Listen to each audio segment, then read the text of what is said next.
मुझे बहुत खुशी हुई बॉस। क्यों? सिविल सोसाइटी को ऐसे मुद्दों पे जागते हुए देखता हूँ ना मैं, मुझे प्रदूषण लगता के है- लिए हाँ, प्रदूषण ये कोई मुद्दा ही नहीं था, मतलब इससे प्रदर्शन कोई नहीं करता था। ये यूनिवर्सल चीज है। सांस लेने का अधिकार है हमको, सिर्फ उत्तराखंड वालों को नहीं है, दिल्ली वालों को भी है, और साफ हवा में सांस लेने का अधिकार। तो सिविल सोसाइटी यहाँ पे ना उठती नहीं है। अन्ना हजारे के बाद ना वो इतना काटे उन्होंने ना कि इतना हाँ, काटा उनका कि उसके बाद से लेट गए थे। सही बात है। पहली बार इंडिया गेट पे देखा मैंने कि ऐसे मुद्दे पर आरक्षण नहीं मांग रहे, प्रदूषण हटाओ। प्रदूषण हटाओ ये मांग रहे। क्यों? क्योंकि उसी तभी लगा मुझे इसका सारा क्रेडिट रेखा गुप्ता को देना चाहिए। बिल्कुल जाता है। क्योंकि अगर वो चीफ मिनिस्टर नहीं होती तो ये लोग सो ही रहते। बीजेपी की गवर्नमेंट होती है तो प्रदूषण में थोड़ा सा मजा आता है, प्रदर्शन करने में लोगों को। हाँ, तब राइटियस फील करते हो आप ज्यादा ना, जैसे कहीं पे क्राइम हो रहा है बहुत, लेकिन बीजेपी की गवर्नमेंट होती है आपको तुरंत लगता है कि इसके लिए एक पूरी चेन जिम्मेदार है। अगर केजरीवाल साहब की होती, 10 साल थी उनकी, कोई प्रदूषण के खिलाफ प्रदर्शन नहीं।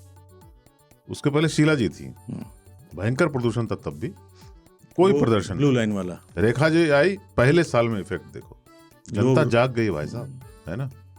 मैं तो जानता नहीं उनको, लेकिन उनको बहुत खुश होना चाहिए कि जनता को जागरूक करने में कितना आसान है कि आप एक चीफ मिनिस्टर लगा दो तो लोग घर से बाहर। लोगों ने चुना ही इसीलिए कि जागरूकता फैलेगी।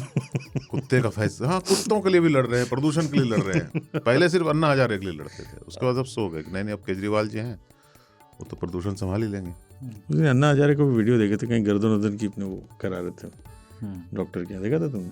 अन्ना तुम संघर्ष करो, हम तुम्हारे साथ हैं। पक्ष पार्टी में मैं जाता नहीं, एक बार चुनाव कराओ, फिर 5 बार वापस इलेक्शन ले लो। मैं इतना प्रभावित था उनसे कि यार लुक एट हिम, क्या एज है, हड़ताल पे बैठे हुए हैं। पता चला उनको तो आदत था, प्रैक्टिस था 3-3, 5-5 दिन का। हम ये ऐसे ही आके आराम को डिटॉक्स कर रहे बॉडी को, लोग चले उसमें। मैं बहुत अकेला फील करता था उस टाइम में। मनमोहन सिंह की लोग सोचते थे मैं मनमोहन सिंह को डिफेंड कर रहा हूँ, मेरे फूफा है वो। बिल्कुल भी नहीं, मैं क्यों डिफेंड करूंगा उनको, वो तो कुछ बोलते भी नहीं पर थे मैं बेचारे। इस बात पे बहुत क्लियर था कि यस करप्शन बहुत है, तब उसकी आलोचना करो, लेकिन चुनी हुई सरकार है, आपने चुन के भेजा था, फिर आप उसके खिलाफ आपको खड़े हो पसंद गए। नहीं आएगा तो उसको आप रिमूव कर देना। ये आदमी कोई रालेगन सिद्धि से आके यहाँ पे आंदोलन कर रहा है कि नहीं इसको हटाना है। तो मेरी जितनी कविताएं उस समय होती थी, मेरा यही होता था कि आप लोगों का काटा जा रहा है, आप काट। लोग तो उस समय अंधे थे एकदम बिल्कुल।